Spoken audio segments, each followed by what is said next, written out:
맑은 책 읽기. 레이첼 나오미 레멘의 할아버지의 기도. 그 첫 번째 이야기. 인생의 향기. 축복을 받아들이기.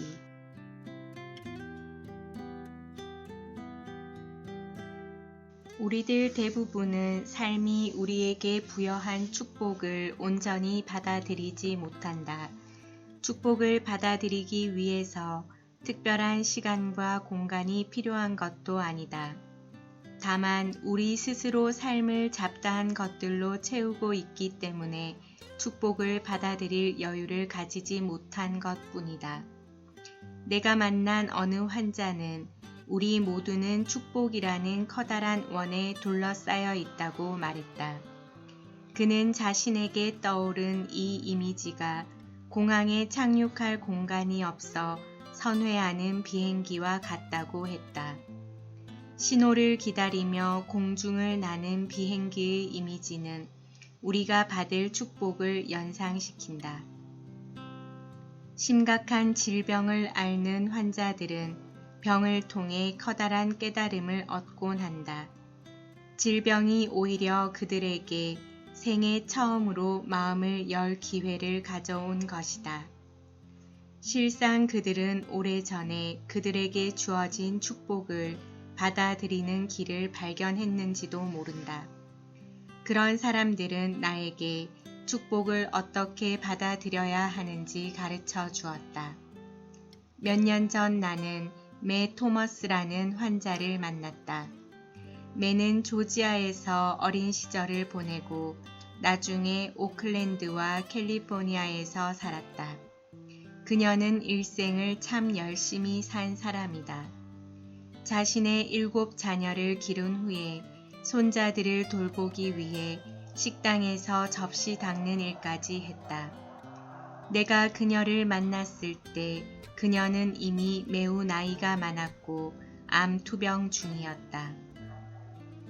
그녀는 삶을 어떻게 살아야 하는지, 그리고 인생이라는 잔치의 축복을 어떻게 받아들여야 하는지를 아는 사람이었다.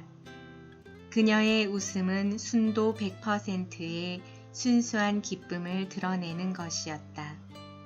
그녀의 웃음소리를 들으면 웃을 때 어떻게 웃어야 하는지 깨우치게 된다. 그녀를 생각하는 것만으로도 저절로 미소가 떠오른다. 그녀의 병세가 악화되었을 때 나는 이틀에 한 번꼴로 전화를 걸어 안부를 물었다. 그럴 때마다 그녀의 대답은 한결같았다. 그녀는 시종일관, 저는 축복을 받았어요. 선생님, 저는 축복을 받았습니다. 라고 평온한 어조로 말하곤 했다.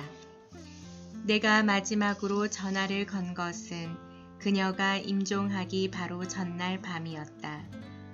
가족 중 누군가가 전화를 받았고 그녀를 바꿔주었다.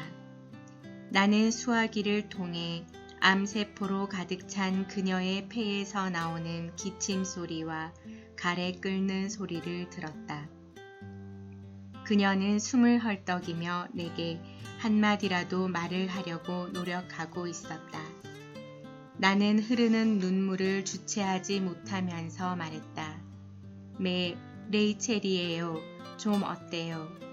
간신히 숨을 몰아쉬면서 그녀는 이렇게 말했다. 저는 축복받은 사람입니다, 선생님. 저는 정말 큰 축복을 받았어요. 죽음이 임박한 상황에서도 그녀는 진정 축복받았다고 말했다. 그렇다면 우리들 모두는 축복을 받은 것임에 틀림없다. 철학자인 마틴 부버는 우리의 삶 자체가 거룩한 것이며 존재하는 자체가 바로 축복이라고 했다. 부버의 말이 사실이라면 우리가 인생의 축복을 받아들이지 못할 어떤 이유도 없다. 하지만 우리는 축복이 주어질 때 그것을 알아보지 못한다.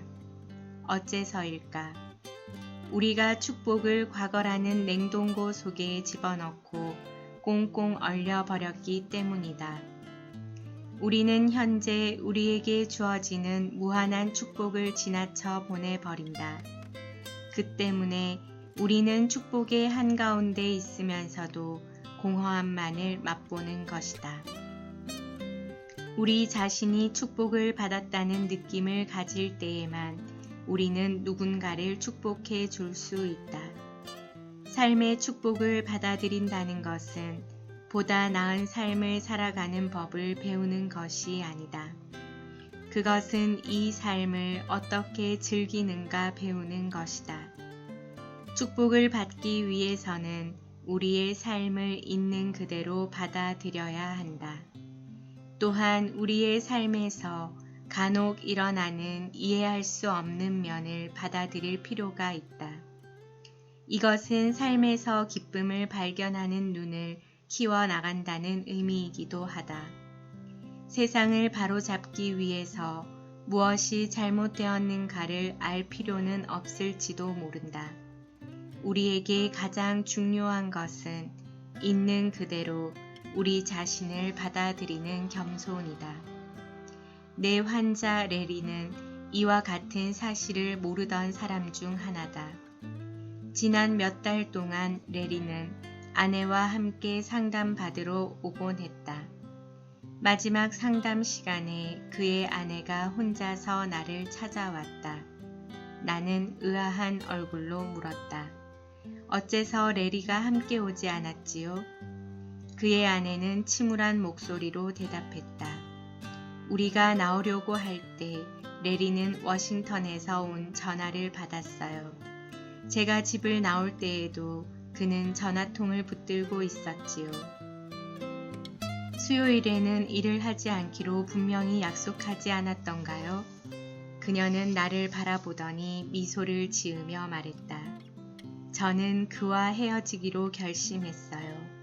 선생님께 상담을 받으면 그가 저와 아이들에게 관심을 갖고 가족의 자리로 돌아올 수 있을 것이라고 생각했어요.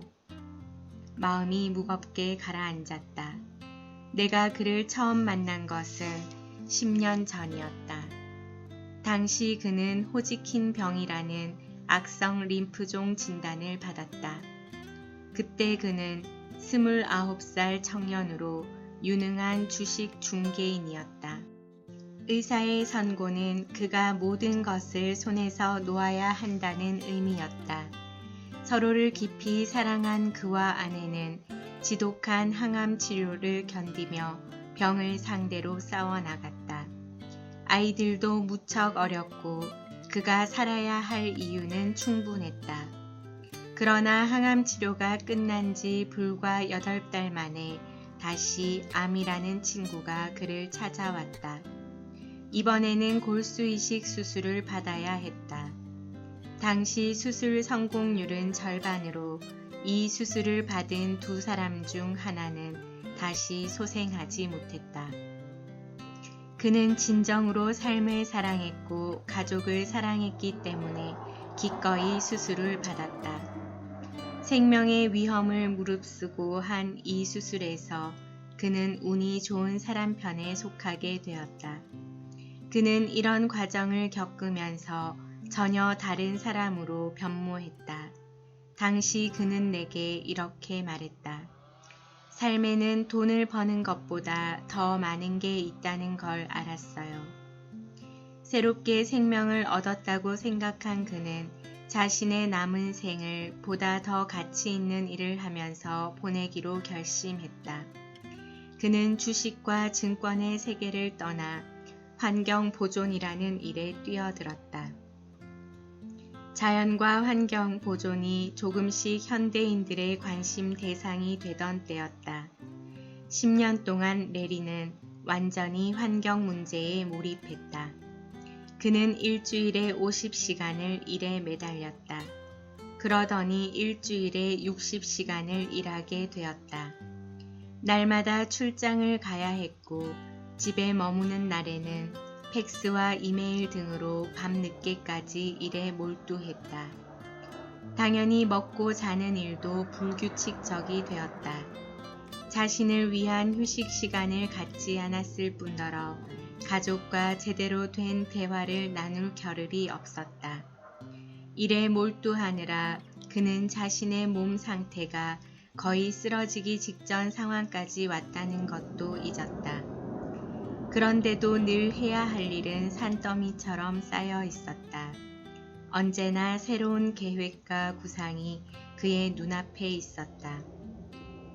처음에는 서운함을 느끼던 가족들도 점차 그의 빈자리를 당연히 여기며 삶에 적응해 갔다.